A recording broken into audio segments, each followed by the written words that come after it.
The restaurant was all gold and shadows, the kind of place where men who owned cities came to make decisions that would echo through the underworld for years. I didn't belong here. I had never belonged anywhere near this world, and yet here I was, sitting across from Dante Moretti, a man whose name made security guards check twice before letting him pass. My hand trembled as I raised the wine glass to my lips. The silk of my emerald dress felt too tight against my swollen belly, the belly that I'd been hiding under oversized sweaters for months. Tonight, I couldn't hide it. Dante had chosen this restaurant, had seated me directly under the chandelier's crystal light, and I knew why. It was a message. "Look at her," the placement said. "She's mine now." The irony made me want to laugh bitterly. I wasn't Dante's. I'd come to dinner because he'd threatened to come to my apartment, to my small, vulnerable life, and I'd been raised to never let dangerous men into my private spaces. Better to meet them in public. Better to control what I could control, which was almost nothing. "You're beautiful tonight, Alessandra," Dante said, his voice smooth as caramel and twice as poisonous. He was handsome in a way that made my skin crawl. Perfect symmetry, perfect teeth, perfect lie. "Pregnancy suits you." I forced a smile. "I'm not pregnant." The words were automatic, desperate, useless. He knew. Everyone who needed to know already knew. "Of course not." He reached across the table, and I let him take my hand because refusing would have been worse. His thumb traced circles on my palm. And I thought about how different hands could feel, how one man's touch could feel like drowning, and another's could feel like... The thought shattered before I could finish it. "You should have told me about the baby," Dante continued, his eyes never leaving my face. "We could have celebrated privately. Instead, I had to hear it from..." The door opened. I didn't look up. I didn't have to. Every nerve in my body went rigid, responding to something I couldn't name. The ambient noise of the restaurant shifted. Silverware paused mid-air. The maitre d' stood straighter, almost at attention. My heart recognized him before my brain did. When I finally turned my head, I saw him.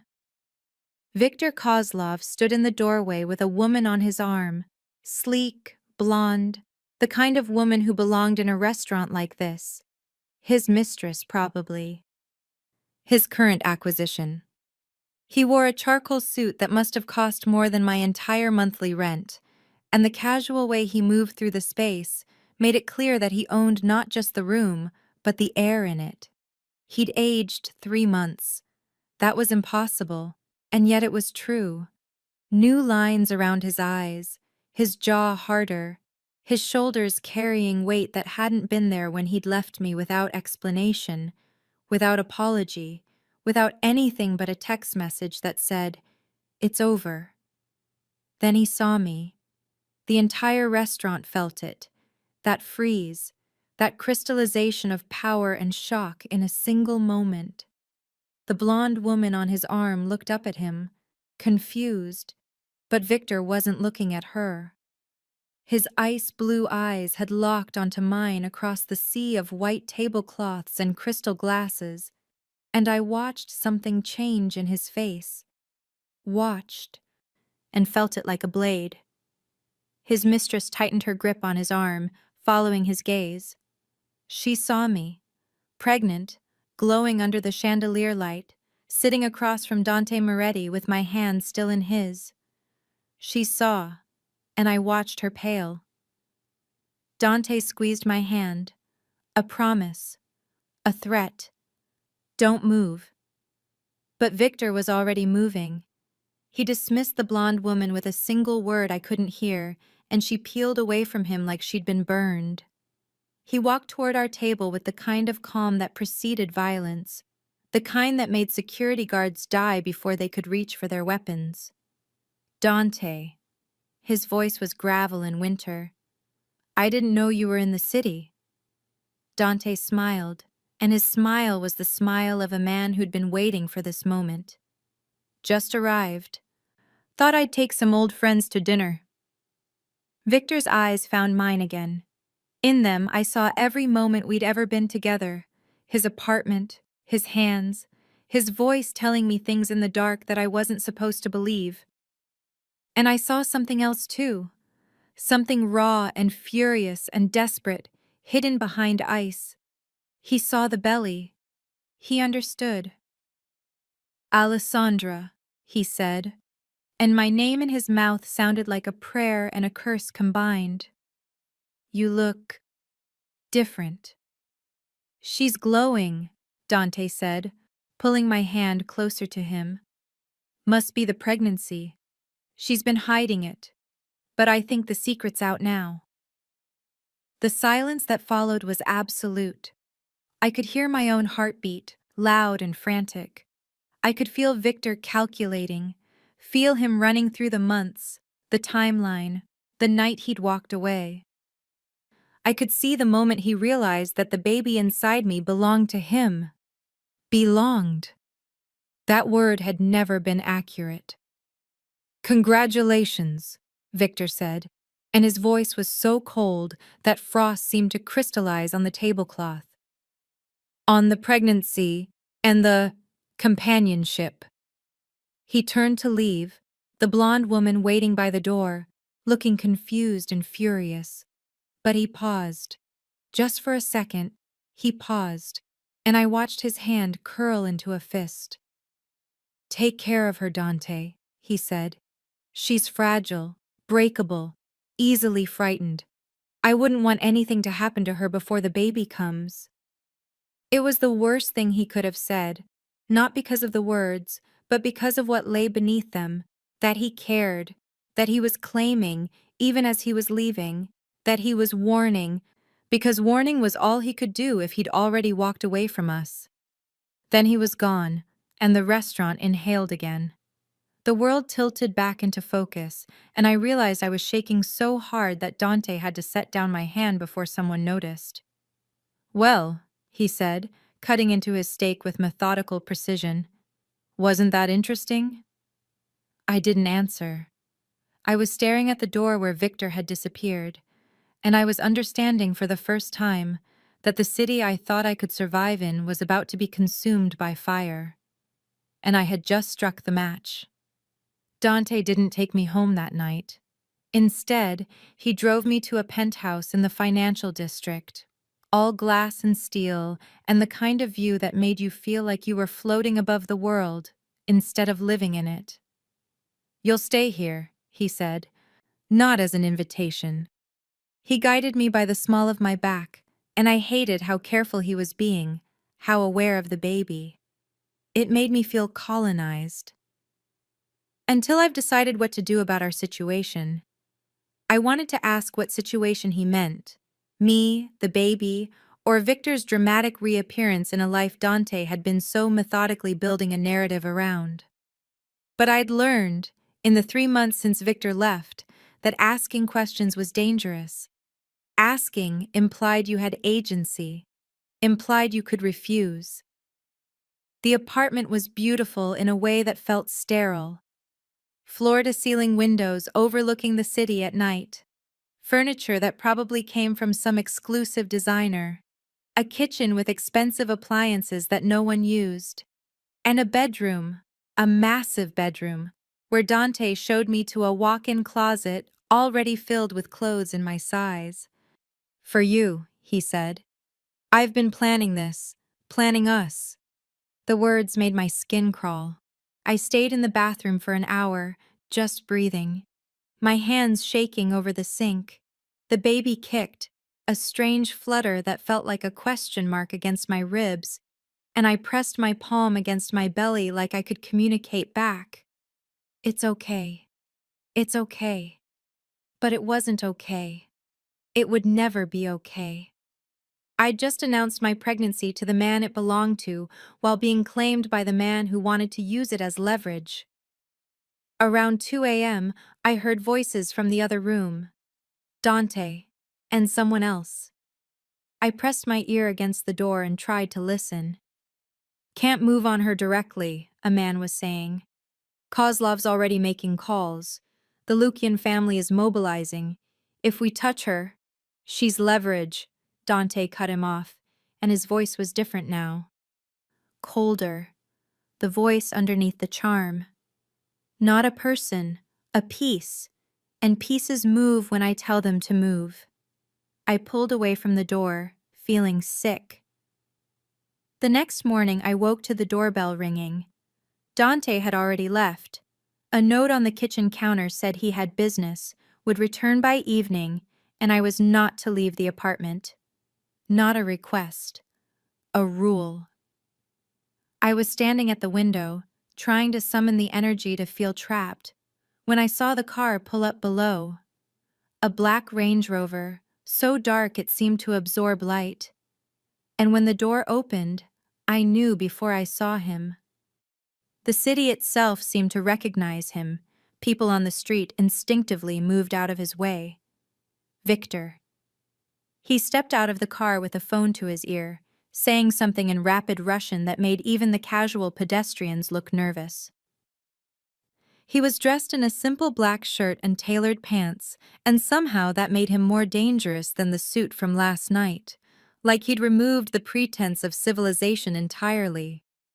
My breath came shallow. He was here. Not for Dante. They would handle each other through intermediaries and threats delivered in polite restaurant conversations. He was here because of me. For a moment I considered hiding, turning off the lights, pretending the apartment was empty. But Viktor Kozlov didn't operate on courtesy or assumptions. If he wanted to get in, he would get in. The elevator chimed. He'd been given access. I moved away from the window and stood in the center of the living room, trying to make myself look less pregnant, which was ridiculous and impossible. My dress hung oddly over my belly. I should have changed into something that fit better, something that didn't look like a confession. The elevator doors opened directly into the penthouse. Victor stepped out and stopped, his eyes finding me across the empty space like a hunter finding prey. Except his hands were shaking. I could see it from across the room, the tremor in his fingers as he closed the apartment door behind him. "Hello, Alessandra," he said, and his voice had lost the ice from last night. Now it was just raw, unguarded. "I was wondering how long you were going to keep running." "I'm not running," I said quietly. "I'm standing right here." He laughed, a bitter, broken sound. "Yes, here, in Dante Moretti's penthouse, wearing clothes he bought, pregnant with my child that you didn't tell me about." "You left." The words escaped before I could stop them. "You sent me a text message, Victor. A text message. What did you expect me to do? Wait? Hope? I got on with my life." "Got on with your life." He took a step closer. "With my rival. You realize that Dante is planning to use you to get to me, yes? That you and that baby are pieces on his board, not people? And you're not?" The accusation hung in the air between us. "You're not here using me? You're not here calculating how this helps you? How this hurts him?" He stopped walking. His jaw clenched. When he spoke again, his voice was so quiet I almost missed it. "You're right," he said. "I don't know why I came. I should let him have you. It would be cleaner. It would be easier." The words felt like knives. Cleaner. Easier. As if I were something that could be divided into categories of convenience. I turned away from him because I couldn't bear to look at his face and feel what I was feeling. The pull, the gravity, the terrible need to move closer to him, despite every rational thought screaming that he was danger. "I need you to leave," I said. "Alexandra, I need you to leave." My voice broke on the second word, and I hated myself for it. I hated how much power he still had over me. How 3 months of abandonment, 3 months of aloneness, hadn't been enough to kill what I felt when he was in the same room. I heard him move, heard his footsteps cross the distance between us. And then his hands were on my shoulders, so gentle, so careful, holding me like I was made of glass. "The baby," he said, and the words sounded torn from somewhere deep inside him. "Is it mine?" I didn't answer. I couldn't. If I said yes, I was claiming him. If I said yes, I was asking him to stay, to fight Dante, to pull me into a war that had already started. His forehead dropped to rest against my hair. "Don't answer," he whispered. "I already know. I've always known. I saw you in that restaurant, and I knew. I felt it." His hands moved to my belly, tentative, reverent, the touch of a man encountering something he'd never expected to want. The baby kicked, right against his palm. Victor made a sound, a choked, broken thing, and I felt him tremble. "Get out," someone said from the doorway. Both of us turned. Dante stood in the entrance, his hand resting on the gun at his hip. His eyes were cold, cold in a way that meant he was done playing. "Now," Dante said, "or I start taking pieces." Victor's hand didn't leave my belly. He looked at Dante with something like pity. "She's staying with me," Victor said calmly. "You can try to stop me.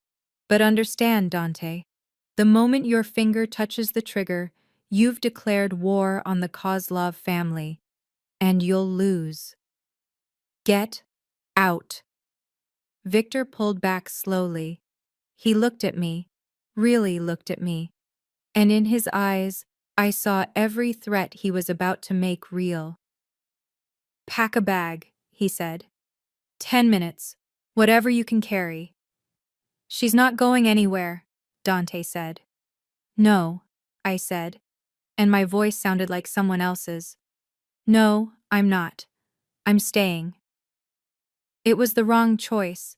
I knew it was the wrong choice, but it was mine. Victor's expression shattered. Not anger, something worse. Disappointment. Hurt. The kind of look a man gives when he realizes that someone he loves has betrayed him. "Then I'll be waiting," he said. "In the city, across the street, in the walls. Every breath you take, I'll be there. And when you're ready, when you realize what he is, I'll be waiting." He walked toward the door. Dante moved aside, letting him pass. And as Victor disappeared into the elevator, I felt the first real stab of fear.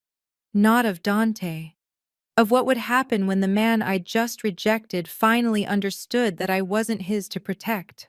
I was his to claim. The next week passed in a strange kind of imprisonment.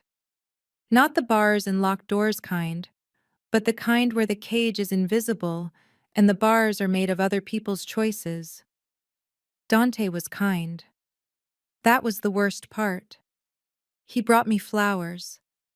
He had a prenatal doctor come to the apartment. He touched my belly when I let him, his hand lingering just long enough to be possessive, and talked about the baby in ways that felt like he was rehearsing a role. "My son, our family, the future we'll build."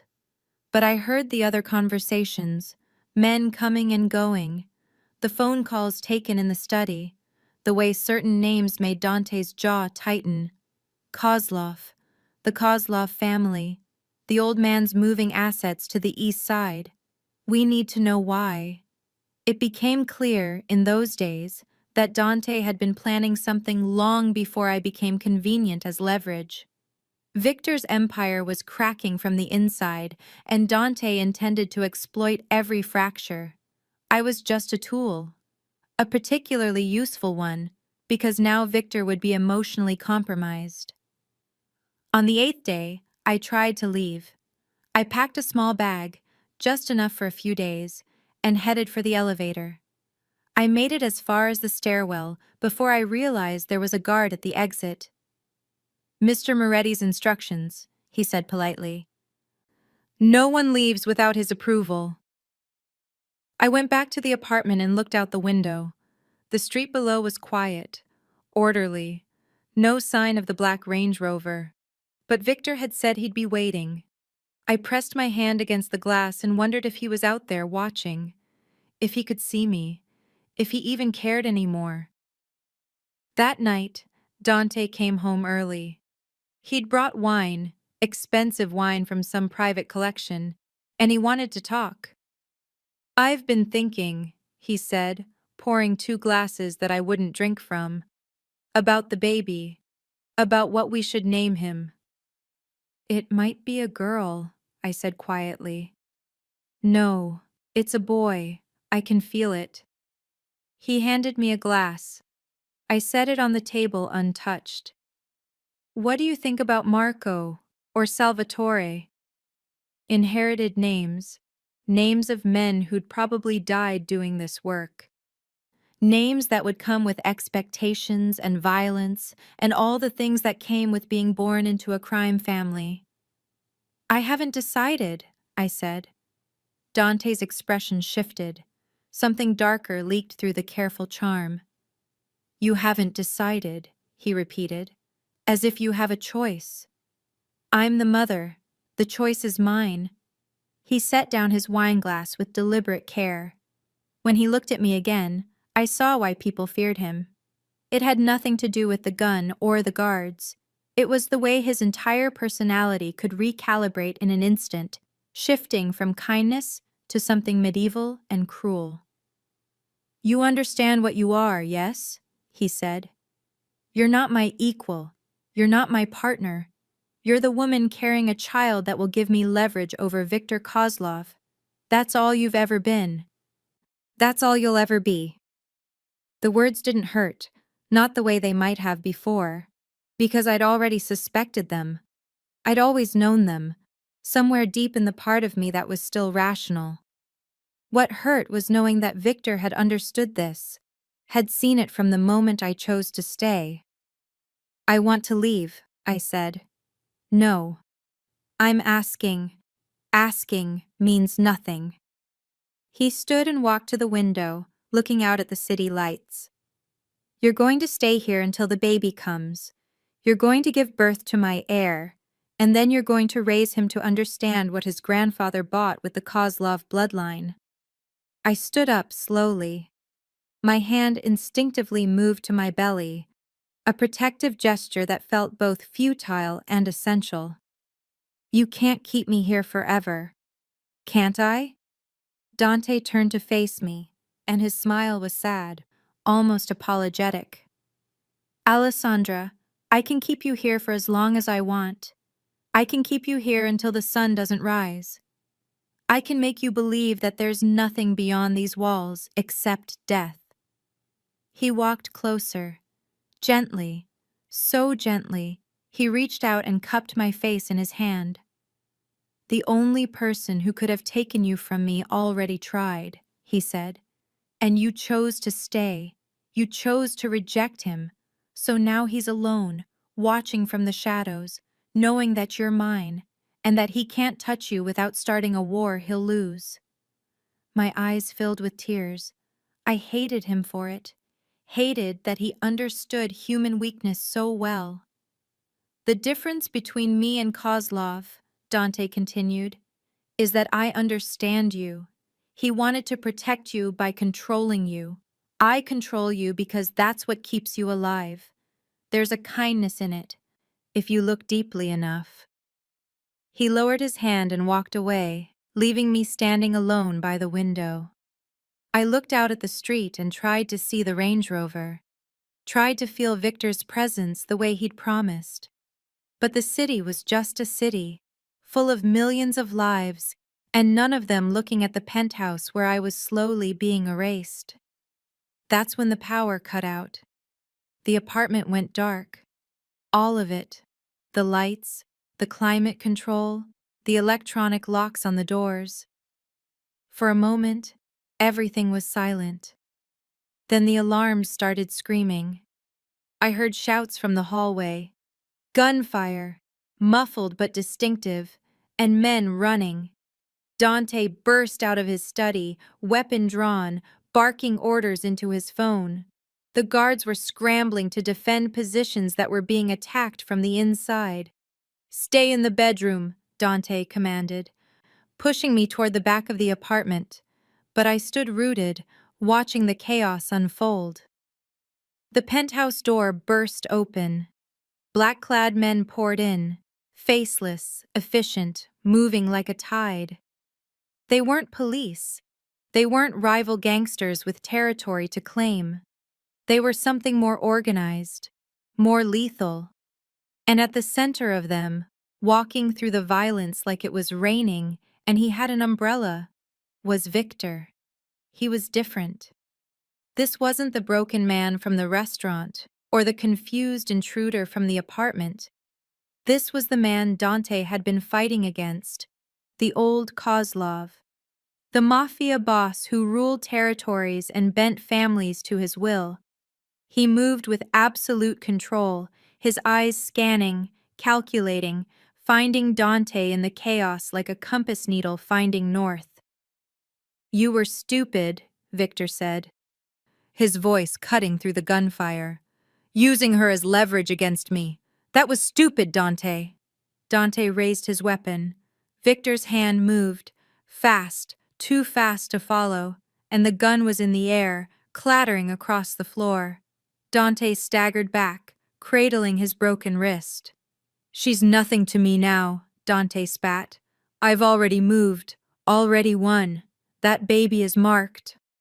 Victor drove his fist into Dante's face with the kind of force that made the entire apartment shudder. Dante dropped, and Victor stood over him, breathing hard, looking like he was considering whether or not to continue. Then he looked at me. Our eyes met across the ruined room, and I saw something break open in his expression. All the control, all the authority, cracked. "Come," he said, and it wasn't an order. It was a plea. I moved toward him. I don't remember crossing the space, but suddenly he was there, pulling me against him with desperation that surprised me. "I'm sorry," he said into my hair. "I'm sorry I left you. I'm sorry I couldn't—" "Why did you come?" I asked. His hand moved to my belly, and the tenderness in the gesture made me understand, finally, that this man had never wanted to control me for power. He'd wanted to keep me close because keeping me close was the only thing that made him believe he could be more than what he was. "Because you were here," he said. "Because nothing else mattered." The Kozlov estate was hidden in the old part of the city, surrounded by high walls and older money. It wasn't a mansion in the traditional sense. It was too sprawling, too utilitarian, designed by someone who'd learned that beauty was a luxury that could get you killed. Victor's grandfather lived here. That was the first thing I understood when we arrived, moving through midnight streets in the back of a black car while the city burned behind us. "Don't be afraid," Victor said, his hand never leaving mine. "My grandfather will not hurt you." But his hand was shaking. That was what I focused on. Not the danger or the uncertainty, but the fact that the man beside me was terrified. Of his own family. Of what came next. An older man met us in the entrance hall. Konstantin Kozlov looked like Victor might look in 30 years. The same ice-blue eyes, the same way of standing like the ground itself was bowing under his weight. Behind him were men with guns, and older women with a face of polished stone, and younger men with identical expressions of cold appraisal. "The girl," the old man said, examining me like I was a piece of furniture he was considering purchasing. "And she's pregnant." "She's Victor's," one of the younger men said, and I heard the implications beneath the words: property, claim, ownership. "Is she?" Constantine said, and something in his tone made the room go very still. Victor took a step forward, protective, territorial. "She's mine," he said. "The baby is mine, and she's not part of this." No one is outside of this, Constantine replied. She's inside now, which means she's leverage, which means every decision she makes affects every other decision we make. I won't let you use her. You won't let me? The old man smiled, and it was like watching a shark discover that someone had just dropped a swimmer into the water. Victor, you're the one who brought her into my home. You're the one who'd rather expose the entire family to Dante's machinations than leave her to be handled correctly. I won't let you hurt her. Of course you won't, Constantine said. You're in love with her, which is a weakness, but also a useful tool. He turned and walked back into the house, expecting us to follow. Victor squeezed my hand and pulled me forward. The interior of the estate was all dark wood and portrait oil paintings of men who looked like they'd committed worse crimes than any of the ones whispered about in the streets. Servants moved silently. Doors opened and closed with military precision. And everywhere, in corners, on roof lines, in the shadows, there were guns. I was given a room upstairs. It was beautiful in the way of very expensive prisons. A bed with silk sheets, a bathroom with heated marble, windows that opened onto grounds surrounded by reinforced walls. Victor came to me that night, after everyone had gone to sleep. He moved through the darkness like he'd walked these halls his entire life, which he probably had. I'm sorry, he said again. The words seemed to be all he had left. Stop apologizing. I sat up in the bed, the silk sliding across my skin. Tell me what's happening. He sat on the edge of the mattress, not touching me, maintaining distance like it could prevent the inevitable. Dante was moving money through laundering operations in the eastern districts, Victor said. My grandfather's operations. The old man didn't know. By the time we realized, Dante had already started consolidating power among the smaller families. He was going to make a move. On your family? On everything. He was going to use you as insurance. If he had you, he had leverage over me. If he had leverage over me, he could negotiate from a position of strength. And now? Now you're here. Which means I've proven to my grandfather that I'm capable of being thoughtless, reckless, and willing to jeopardize operations for personal gain. Which means he's going to put me under scrutiny. Which means he's going to test you, I finished. Victor looked at me. In the darkness, his eyes were unreadable. Yes. The door to my room had no lock. I realized this the next morning when Constantine's wife, Victor's grandmother, entered without knocking. She was a small woman with steel-colored hair and the kind of posture that suggested she'd spent decades teaching men how to behave. Walk with me, she said. Not asked. We moved through the estate, and I became hyper-aware of how far from help I actually was.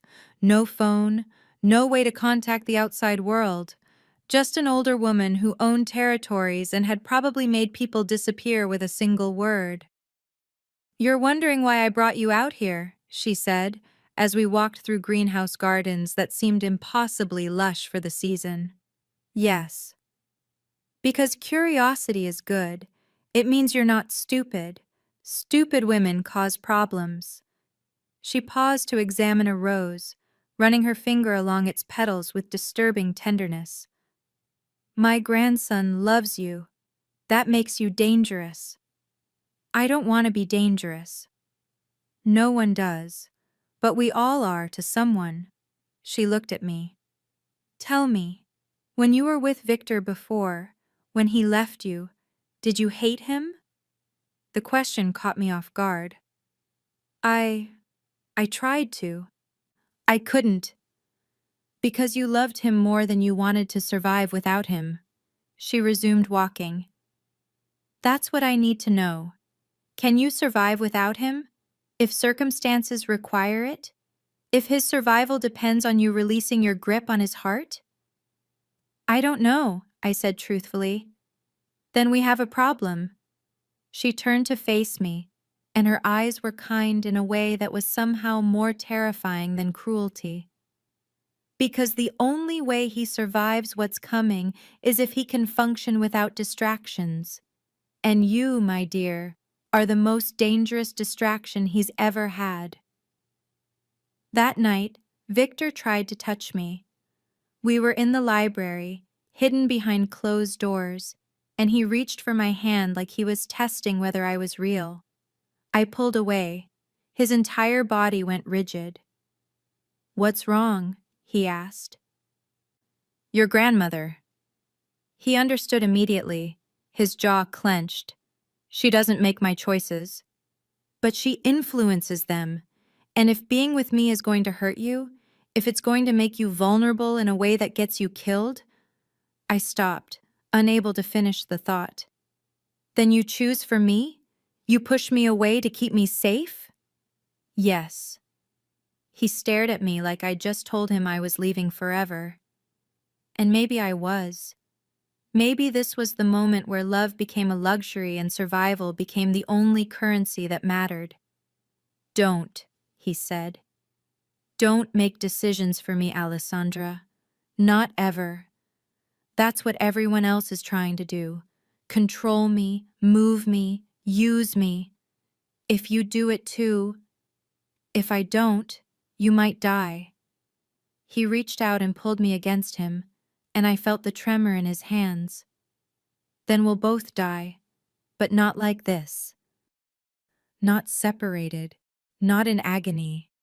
He held me, and I felt the weight of the choice settle over me. To love him was to accept that loving him meant pain. That the baby I was carrying would be born into a world of violence and conspiracy and threats. That there was no safety here, no escape, no clean ending. But there was him. And in that moment, terrified and trapped in a fortress of older men and older money, that seemed like enough. It seemed like everything. 3 weeks passed like frames in a film reel, each day bleeding into the next with mounting pressure and electrical silence. Victor was moved into my room. Not by his choice, it was his grandfather's decision. Constantine wanted to observe the relationship, which meant he wanted to watch whether Victor could be distracted by personal attachment. Whether love was a weakness that could be exploited. We maintained separate beds. Victor had insisted on that, and I was grateful for it, because I didn't know how to be that close to him without falling apart completely. Instead, we learned how to exist in the same space without touching. It was its own kind of intimacy. Worse, maybe, because proximity without contact created a hunger that was almost unbearable. He would read in the chair by the window. I would lie in bed, pretending to sleep, aware of every shift in his posture, every page he turned. When he moved to shower, I would listen to the water running behind the bathroom door and feel something twist inside my chest. When I cried, which I did often now, the pregnancy hormones and fear combining into a chemical storm, he would sit on the edge of the bed and not touch me. His hands would curl into fists at his sides, and he'd whisper, I know, I'm here." But he wasn't, not in the way I needed. On the 21st day, during one of the rare moments we had alone, he tried to talk about it. "My grandfather wants to see if I can be controlled through you," Victor said flatly. "If your safety is threatened, will I capitulate? If you're removed from me, will I become unstable?" "Will you?" I asked. "Yes." The admission hung in the air like a blade. "Completely. I would burn this city if it meant getting you back." "Don't say that. Don't even think it." "I'm already thinking it. I've been thinking it since the moment I saw you in that restaurant." He stood up and walked to the window, creating physical distance that felt like it could stretch into infinity. "Do you understand what you've done to me? You've made me weak. You've made me incapable of the decisions this family needs me to make. Then leave, I said. Take me and leave. We could what? Run? There's nowhere far enough. Not from my grandfather. Not from Dante. Not from the Lucian family, who's already heard rumors that my grandfather's bloodline carries a liability named Alessandra. The venom in the way he said my name made me flinch. I'm sorry, I whispered. You apologize constantly for things that aren't your fault, for existing, for making me care about you. He turned to face me, and his eyes were haunted. Don't apologize. Just accept that you've ruined me, that you've made me into a man who would trade everything for safety that you don't even want. I understood then. This wasn't anger. This was fear. He was terrified, not of his grandfather, not of Dante, but of his own capacity to love me, of what that love made him willing to do. That night, after he'd finally slept, I got out of bed and moved to the window. The estate spread out below was beautiful and terrible and absolute. Men walked the grounds. Lights burned in windows across the way. It was a machine designed to keep people in and threats out. And I was both, depending on who you asked. I felt the baby move. A strong kick, almost painful, like he was trying to remind me that he was real. That there was life beyond this moment, this room, this impossible choice between two men and a world that wanted to consume all of us. I'm sorry, I whispered to the belly. I'm sorry I brought you into this. You didn't. I turned. Victor stood in the darkness, having apparently woken and found me here. His hair was disheveled from sleep, and his bare chest rose and fell with steadied breathing. This isn't your fault, he said. None of this. The baby isn't your fault. My grandfather isn't your fault. Dante isn't your fault. It feels like my fault. He came closer, not to touch, but to stand beside me, looking out at the same view. My grandfather asked me something yesterday, he said. In private. He asked me if I would kill Dante myself, or let him die to threats from outside forces. I didn't ask what Victor had said. The answer was written in the tightness of his jaw. I told him I'd do it myself, Victor continued, that I'd make sure it was slow enough to send a message, but quick enough to keep the business from being disrupted by extended violence. Did he believe you? No. He knows I was lying. He knows that if killing Dante would protect you, I wouldn't care about the business impact or the messages or any of it. The confession hung between us. I felt something shift inside me, something fundamental. The last barrier between fear and surrender cracking open. I want you to touch me, I said quietly. I want to stop being careful. I want to stop pretending that distance is the same thing as safety. That's not... I know it's not safe. I know it's dangerous. I know that every moment we're close, we're more vulnerable to scrutiny and threat and use. I turned to face him, and the moonlight caught the tears on my cheeks. But I don't care anymore. I can't care anymore. I'm tired of being a ghost in the same room with the person I love. He looked at me for a long moment. His hand reached up, tentative, and cupped my face. His thumb traced my cheekbone with surprising gentleness.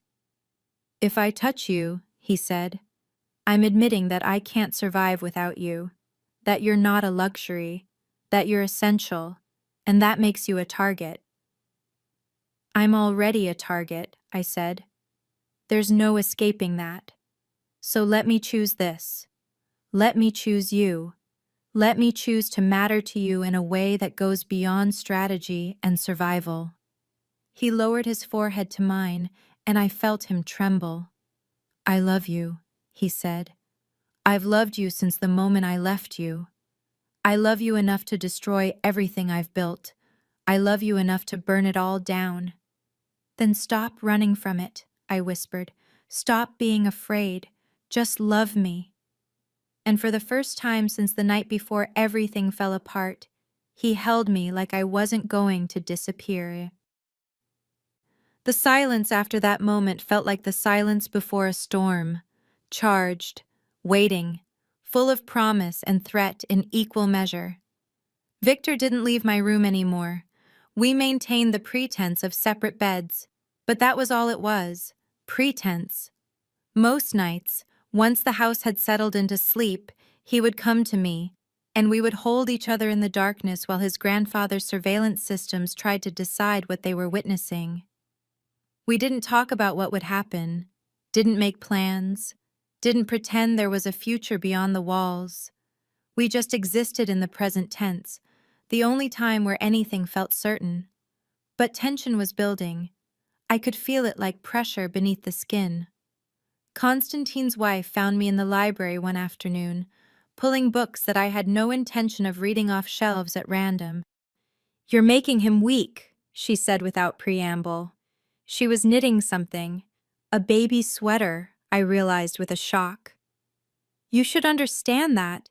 You should use it." "Use what?" "His devotion." She set down her needles.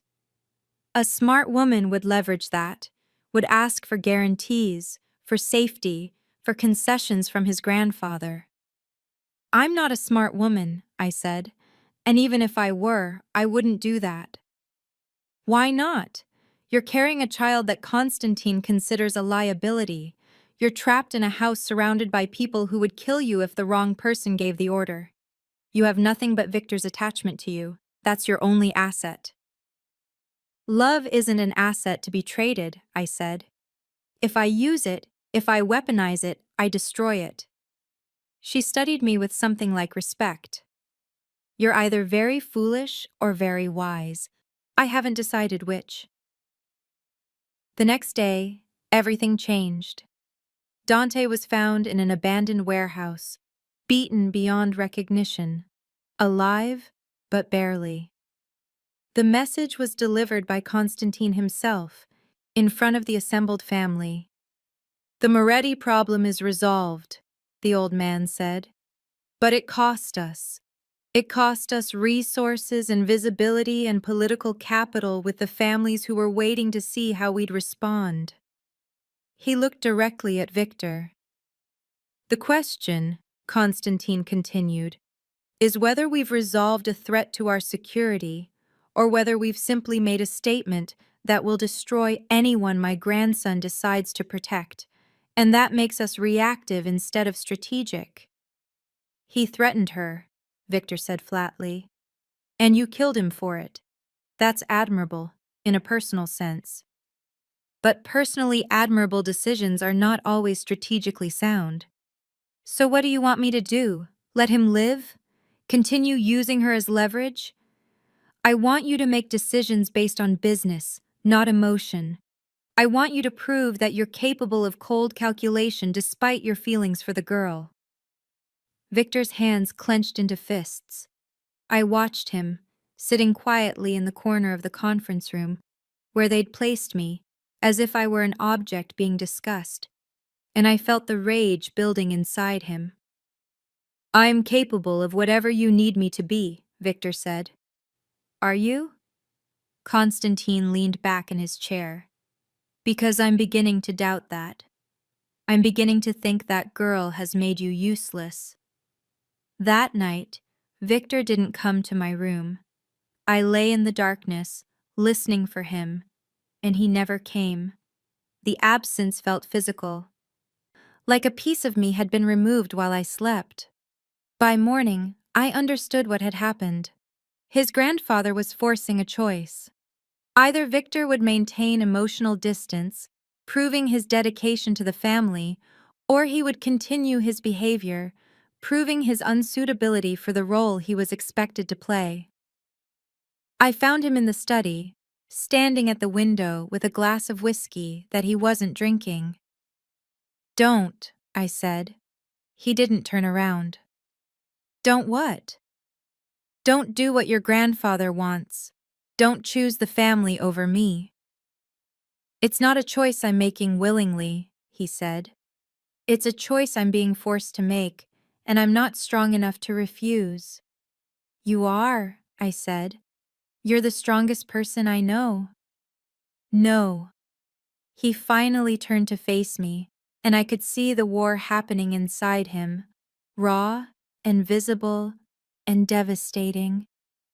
I'm weak. I'm weak because you exist, and I can't stop wanting to protect you, and my grandfather sees that weakness and exploits it. Then what? You stop loving me? You pretend these weeks didn't happen? I don't know, he said, and the honest confusion in his voice broke something inside me. I don't know how to be both the man you need and the man my family needs. Then choose, I said. Choose one. Choose me. He took a step closer. His hand reached out, and for a moment I thought he would touch my face again. Instead, his fingers grazed the side of my neck, tracing my pulse with infinite sadness. If I choose you, I've already destroyed this family's position, he said. There are other families waiting for any sign of weakness, other organizations ready to move into our territory. Men under my grandfather's command who are waiting to see if I'm fit to eventually lead them. And if I'm not, then what? Then they choose someone else, someone harder, someone without a liability. The word hung in the air, and I felt it like a blade. So that's what I am, I said. A liability. You're everything, he said. That's why you're a liability.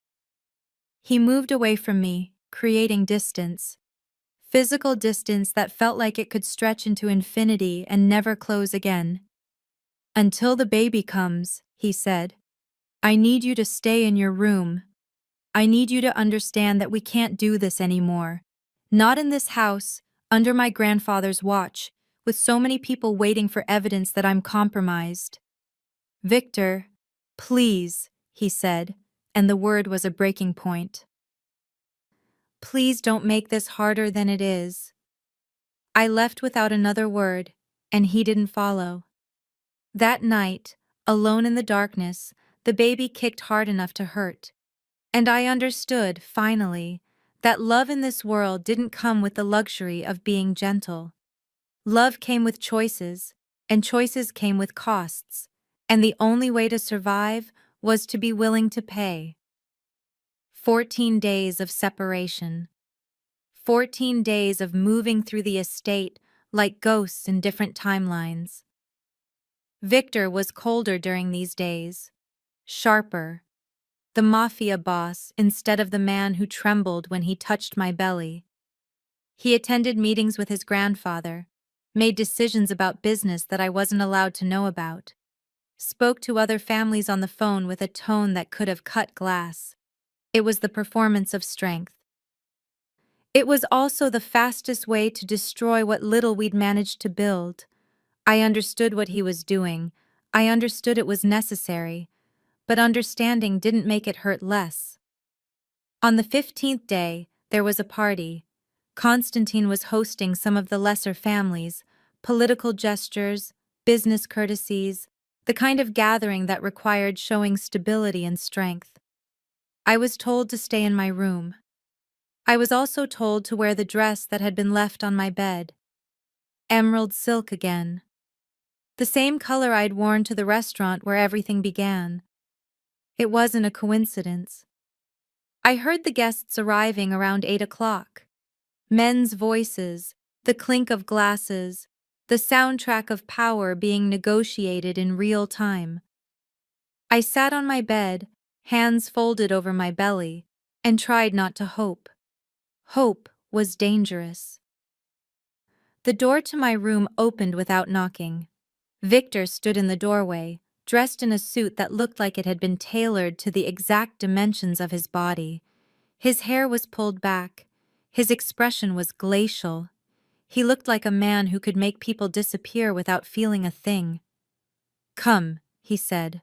Not a request. Why?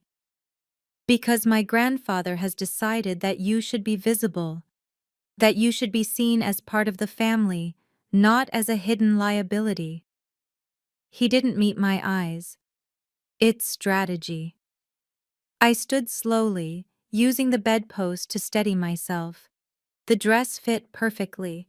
Someone had taken my measurements, had known exactly what would make me look beautiful and vulnerable, and claimed all at once. What are people going to think? I asked. They're going to think that I've decided to legitimize you. They're going to think that whatever you are to me, I've chosen to make you official. The words sounded like they were coming from a very far away place. He led me downstairs to the main hall, where Constantine's guests were gathered. 50 men, maybe more. All of them armed beneath their expensive suits, all of them calculating. The room went quiet when we entered. Victor's hand was at the small of my back, and everyone in that room understood exactly what that meant. Ownership, claim, warning. Constantine rose from his chair, a smile crossing his stone-cut face. "Gentlemen," he said, "my grandson's guest. She carries his child. This makes her valuable to us. Harm her, and you've harmed him. Harm him, and you've harmed the family." It was a threat delivered as an introduction. Dinner was agony. I was seated at Victor's left, and the men around the table spoke to me like I was a decorative object that had just learned to respond to stimuli. They asked about the pregnancy, they speculated about the baby's gender, they made jokes about Victor becoming a father that made him tense in ways I could feel even without him touching me. When it was over, he walked me back to my room without speaking. At the threshold, he paused. "Tomorrow," he said, "Dante's successor is arriving. My grandfather wants to negotiate a peace." "Is that possible?" "No, but we'll pretend for a few hours and see if anyone bleeds." He turned to leave, and something broke inside me. "Don't go," I said. He stopped, his back to me. "What?" "Don't leave. Stay. Just for tonight. Stay with me. Not as strategy, not as performance. Just stay." For a long moment, he didn't move. Then slowly, he turned around. "If I stay, Alessandra, I won't be able to leave again." "Then don't," I whispered. He crossed the distance between us, and the moment the door closed behind him, the careful control he'd maintained for 2 weeks fractured completely. "I can't do this," he said. "I can't keep pretending that distance is protecting you. I can't pretend that staying away from you is making anyone safer." "Then don't," I repeated. He reached out, and this time his hand didn't hesitate. It cupped my face with all the tenderness of someone handling something infinitely precious. "I love you," he said. "I've never stopped loving you. I never will stop loving you." "I know. That's why I'm going to burn everything. Not today, not next month, but eventually. I'm going to take you far away from this, and I'm going to destroy anyone who tries to follow." "Maybe," I said. "Or maybe we'll find another way." "There is no other way," he said. "Not in this world." He kissed me then, and the kiss held all the desperation of the weeks we'd spent not touching. It held the promise of surrender, not my surrender to him, but his surrender to what we were. He pulled back just enough to breathe, and in the darkness, his eyes were bright with tears. "Are you sure?" he asked. "Because if you say yes, I'm not going to be able to treat this as casual. I'm not going to be able to protect myself from you anymore." My hand moved to his chest, and I could feel his heartbeat thundering beneath my palm. "I've never been more sure of anything." He lifted me gently, so careful of the baby. always so careful, and carried me to the bed. He laid me down like I was made of glass, and then he was beside me, his hands shaking as they traced the shape of my body over the silk dress. "Tell me if I hurt you," he whispered. "You couldn't." He kissed my neck, my shoulder, the curve where my collarbone met my throat. His hands found the zipper of the dress, and he dragged it down with aching slowness. I realized, in that moment, that I'd been wrong about myself. I wasn't innocent. Innocence was a state of being that had nothing to do with experience and everything to do with the capacity to be hurt. I'd been innocent before I met Victor, and now I was something else entirely, something raw and open and terrified. His mouth moved across my collarbone. I made a sound that I didn't recognize, a whimper, a plea, something that sounded like drowning. "Shh," he whispered against my skin. "I've got you. I've always had you." My hands moved to his back, pulling him closer. The dress fell away. He was kissing my sternum now, the swell of my breast, and I felt shame flicker through me. Shame at the way my body had changed, at the stretch marks and the weight I'd gained. "You're beautiful," he said, like he could read my thoughts. "You're so fucking beautiful." The curse word should have shocked me. Instead, it felt like a prayer. His hand moved between my legs, and for a moment I wanted to pull away. The instinct to protect myself, to preserve what remained of innocence, warring against the need to let him in completely. "Let me," he said. "Please, just let me." I did. I stopped fighting whatever natural instinct wanted to keep me separate, and I surrendered to the sensation of his touch, gentle, reverent, patient. He took his time, learning the landscape of my body with his mouth and his hands, mapping every place that made me gasp or tremble. When he entered me, it was slow. So slow. He was breathing against my neck, holding himself back with visible effort, waiting for me to adjust. "Okay?" he asked. I couldn't answer. I could only move beneath him, trying to communicate in the language that existed beneath words. He moved with infinite care, like he was afraid that any sudden motion would shatter me. His forehead rested against mine, and his eyes stayed open, locked on mine, refusing to break connection for even a moment. There was no athleticism in it, no performance, just two people trying to exist inside the same body, if only for a moment. When it ended, it wasn't explosive.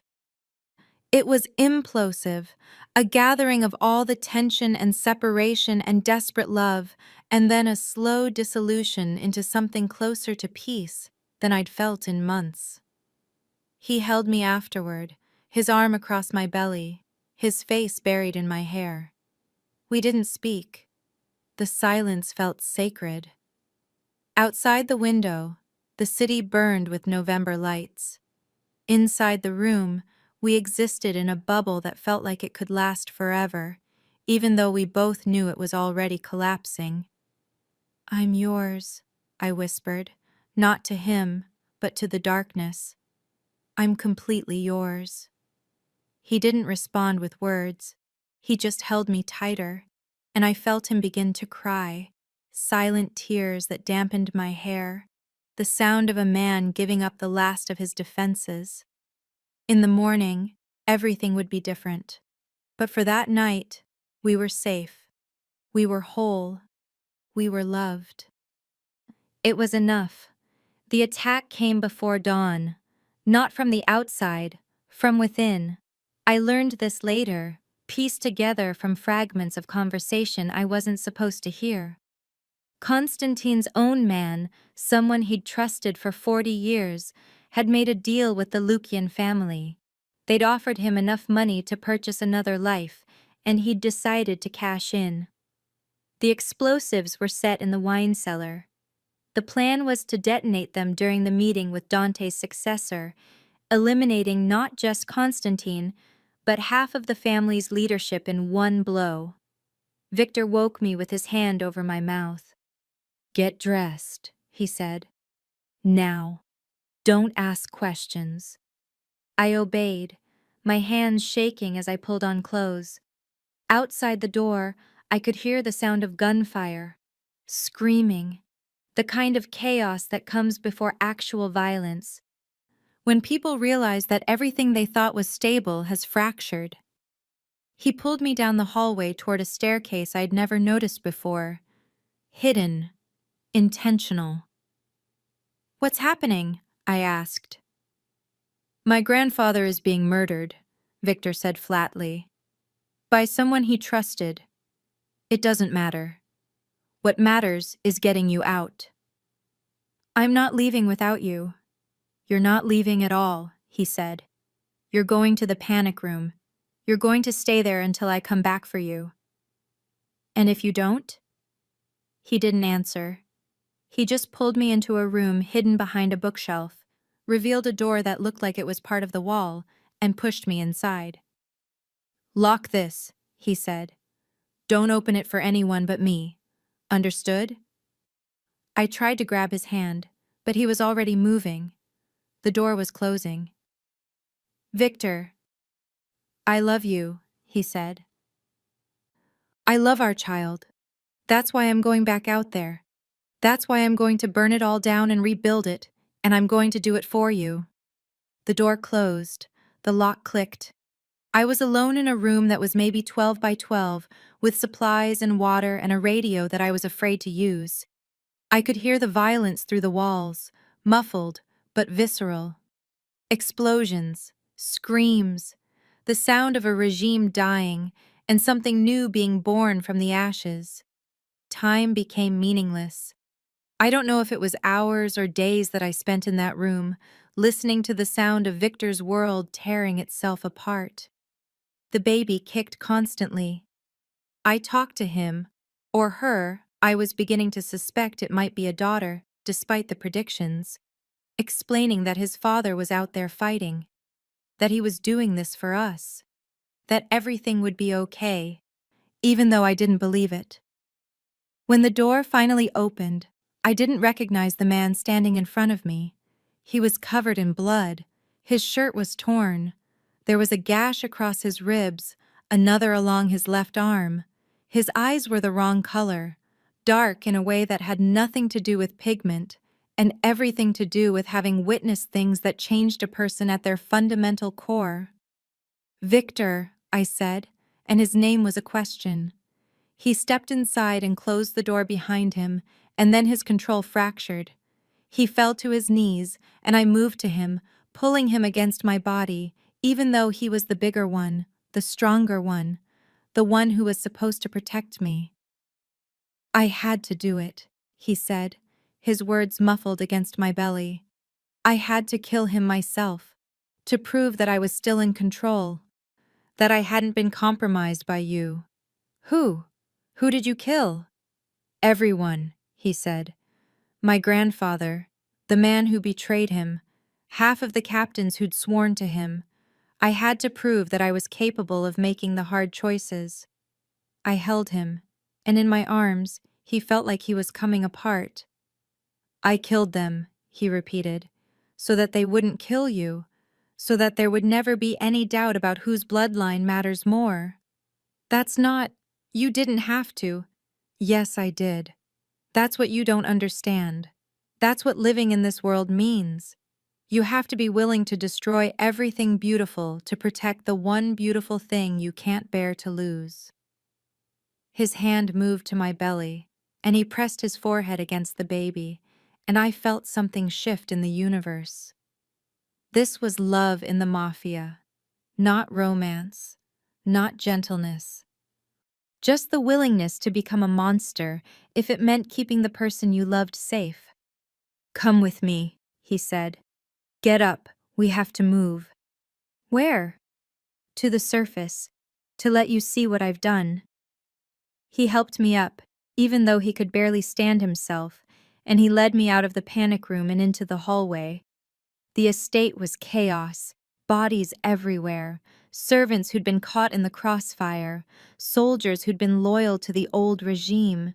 And in the center of it all, in the main hall where we'd had dinner the night before the attack, Constantine sat slumped in a chair, his sightless eyes staring at something beyond this world.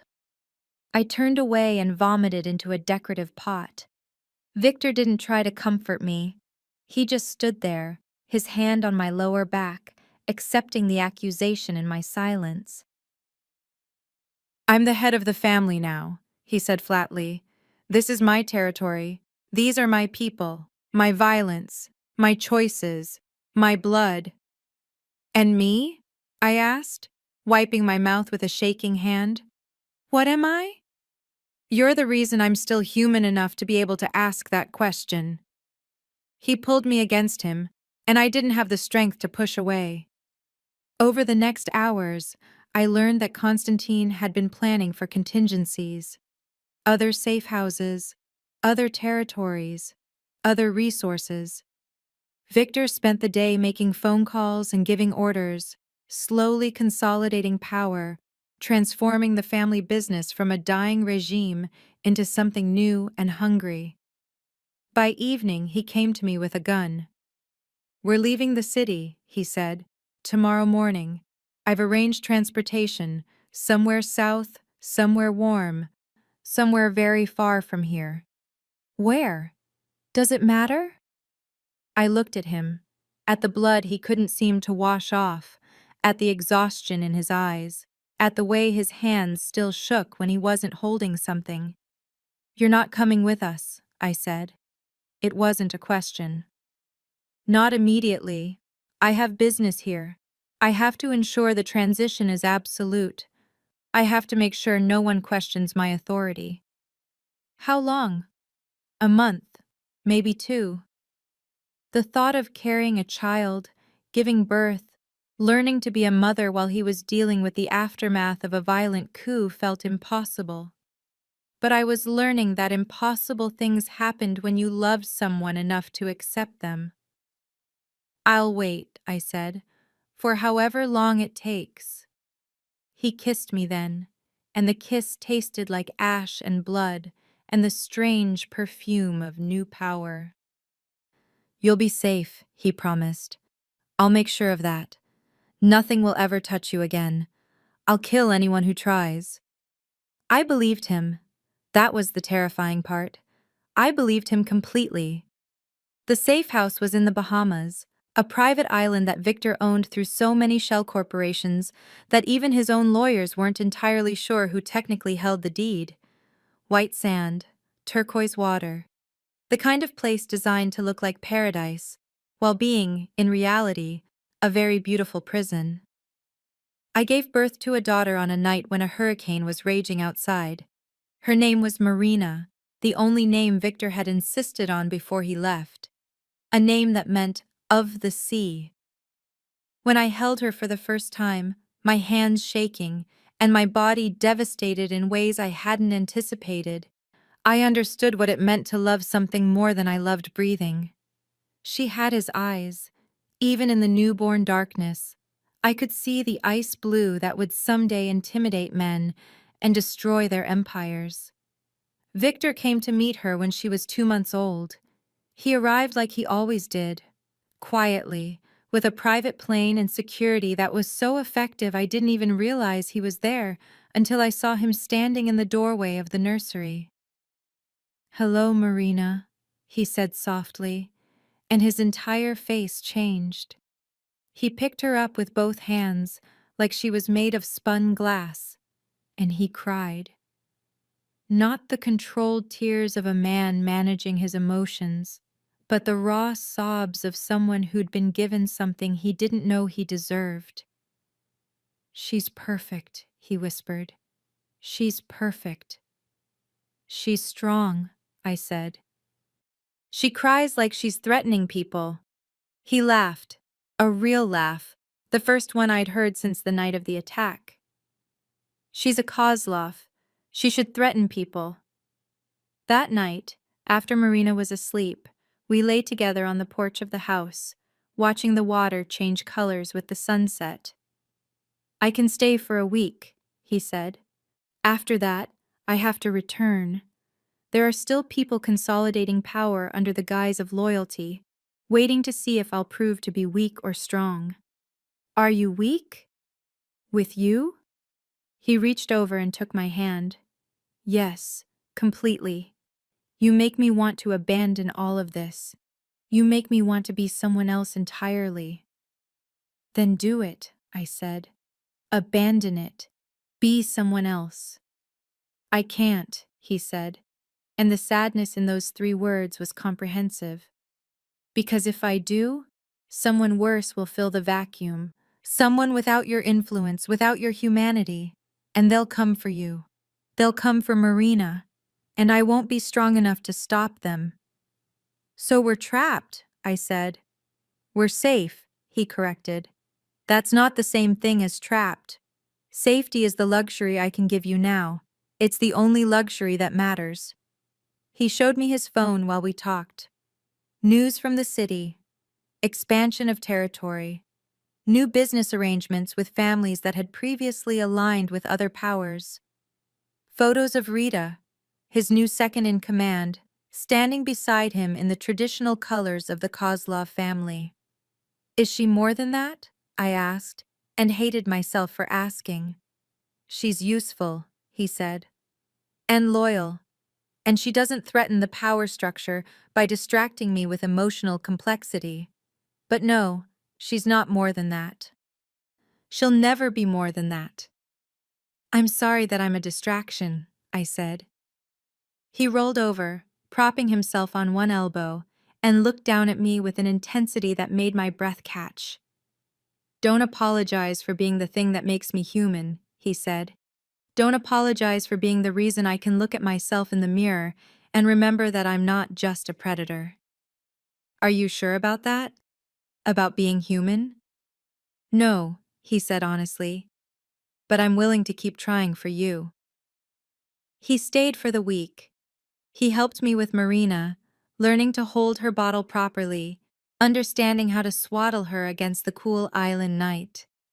He told me stories about his childhood that he'd never shared before, his grandfather's violence, his grandmother's cruelty, the systems that had been designed to make him into something unfeeling and tactical. I was supposed to become him, Victor said one afternoon, watching Marina sleep. I was supposed to learn that love was a liability, that connection was weakness. But then I met you, and everything changed. Do you regret it? I asked. Loving me? It's caused you nothing but complications. Every day, he said. And when I pulled back, shocked, he caught my hand. Every single day, I regret the ways that loving you has complicated my life and endangered your safety, but I wouldn't change it. Not for all the power in the world. On his last day, he brought me a document.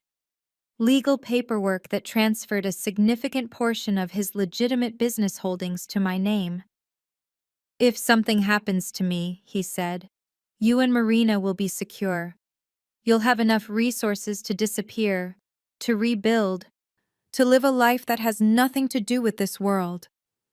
I don't want that, I said. I want you. You have me, he said. You'll always have me. But I also want you to have options. I want you to know that you could leave if the weight of loving me becomes too much.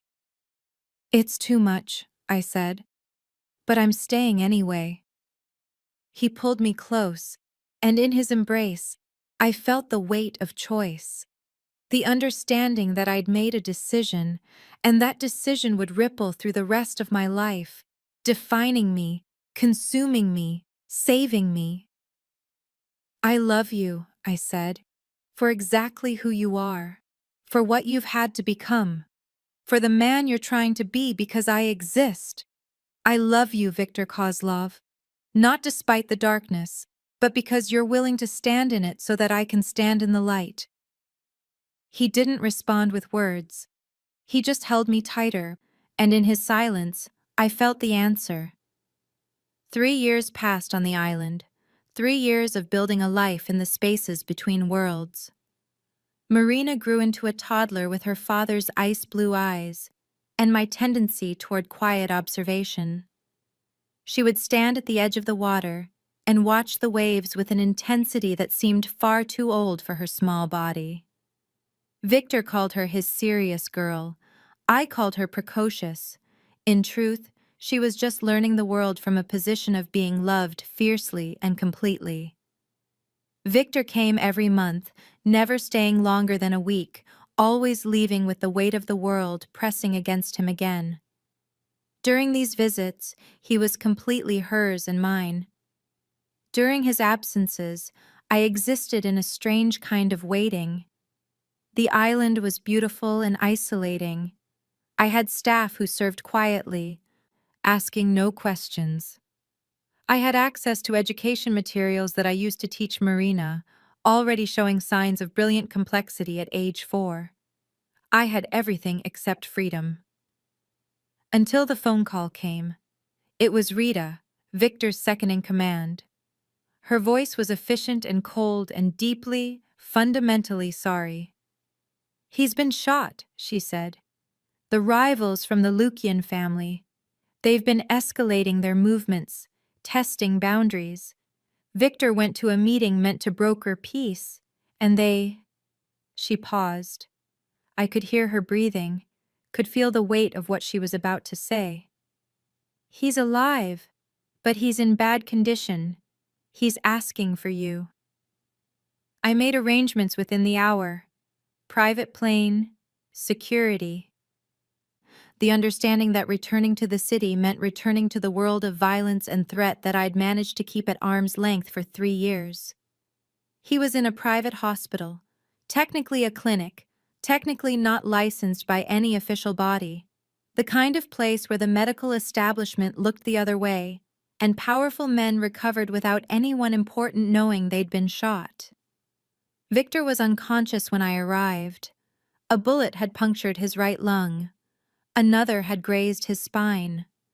The doctors said he was lucky. In the underworld, luck was just another word for violence that didn't kill you. I sat beside his bed and held his hand and tried to make myself believe that he would wake up. He did, on the 3rd day, gasping like he was surfacing from water. "Alessandra?" His voice was barely a whisper. "I'm here.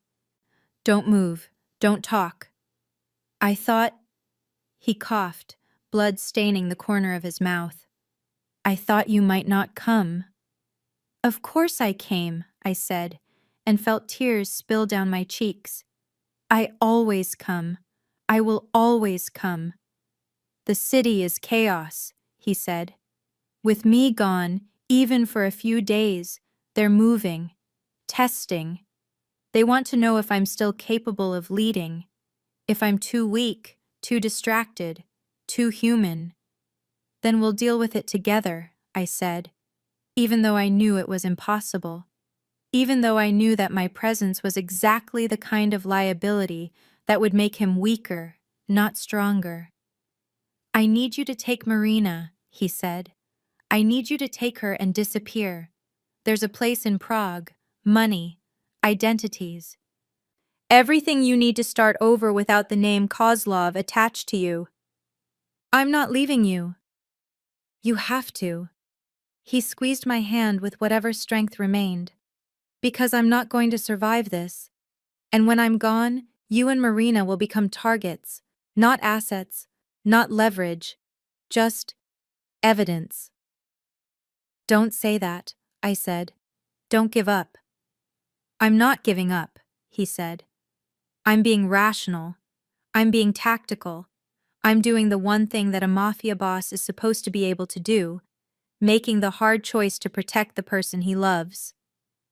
He lived for another 3 weeks. 3 weeks of slowly deteriorating health, infections that the doctors fought and lost, the gradual understanding that even Viktor Kozlov was subject to the laws of biology and consequence. During those 3 weeks, he told me stories about his grandfather, about the man he'd killed to take over the family, about the violence that had become such a part of his daily existence that he sometimes forgot what it felt like not to be at war. And he told me that he'd changed his will, that everything, the businesses, the properties, the money, the territories, would be transferred to a trust with Rita as executor. Rita, who would protect Marina, because protecting Marina meant keeping the Kozlov name alive, because every crime lord who'd ever wanted to establish dominance would want to claim he'd eliminated Viktor Kozlov's daughter. Unless, Viktor said, you take her and run, unless you give her a chance to be someone other than my heir. I won't let her go, I said. I know, he said. That's why you have to. That's why you have to love me enough to leave me. On the last morning, he was alert for only a few minutes. The pain medication had mostly shut down his cognitive functions, but for those brief moments, he was present. I love you, he said. I know I've hurt you. I know I've brought violence into your life. I know I've compromised every peaceful thing you might have wanted. But I would do it all again, because the alternative is a world where I never knew you existed. What am I supposed to do without you? I asked. Live, he said. Be free. Be beautiful. Be alive in ways that I was never able to be. He died at 3 a.m. on a Tuesday, his hand in mine, with the sound of the city burning faintly in the distance. I didn't cry. I couldn't cry. Crying was a luxury for people whose hearts were still intact. And mine had been so thoroughly shattered that I wasn't sure how the pieces still managed to form something that could beat. Rita came to find me afterward. She was different without Viktor to orbit around. Less controlled, more herself. She brought me the documents he'd prepared, the identities, the instructions. I know what he wanted, she said. For you to run. For you to take Marina and disappear. I'm staying, I said. Marina is staying. This is her inheritance, whether she likes it or not. That's not safe. No, I agreed. But it's right. Viktor built this empire. He killed for it. He died for it. I'm not going to let his legacy be erased because it's convenient or safe. Rita studied me for a long moment. Then slowly she nodded. Then we'll do this together, she said, until Marina is old enough to decide for herself, until she chooses whether to step into this world or away from it. We buried him in the family cemetery, in the old part of the city where the first Kozlovs had made their mark on the world. Hundreds of people attended, rivals, allies, men who'd feared him, and men who'd followed him, and men who'd simply wanted to ensure he was actually dead. At the graveside, I held Marina's hand, and she watched the proceedings with her father's eyes, understanding instinctively that something massive and terrible and essential had just ended. Will Daddy come back? She asked, in that small voice that broke my heart. No, I said, but he's with us. In you, in me, in everything he built. He's part of us forever. She seemed to accept this. Children were resilient in ways that adults could never be. Over the next year, Rita and I restructured the family's operations. We diversified the money. We reached out to families that Viktor had been at war with and brokered peace treaties. We did everything we could to make the Kozlov name synonymous with stability rather than bloodlust. It didn't erase the violence of Viktor's reign. It didn't make what he'd done okay. But it meant that he'd left something behind other than death. On the anniversary of his death, Marina asked to go to his grave. We brought flowers, emerald ones, for the dress I wore the night he saw me with Dante, for the color that had always meant destiny in our world. I want to be like him when I grow up, Marina said, standing before the gravestone. Like him how? I asked. Strong, but kind, powerful, but not mean to people who don't deserve it. That's a very good goal, I said. I think he would have wanted that for you. She placed the flowers on the grave with careful ceremony, then looked up at me. Do you miss him? She asked. Every day, I said. But I don't regret loving him, not for 1 second. Good, she said. Because I want to understand why you chose him, so that when I choose wisely. I pulled her close, and I felt the weight of the future settling around us. Marina would grow up in this world. She would understand violence and power, and the kind of love that costs everything. She would choose to be a part of this empire, or she would choose to escape it. But she would choose with full knowledge of what both paths meant. Victor had wanted to protect me from this. But in the end, protection was an illusion, and the only real thing was the choice itself. I'd chosen him. I'd chosen darkness over safety, complexity over simplicity, love over freedom.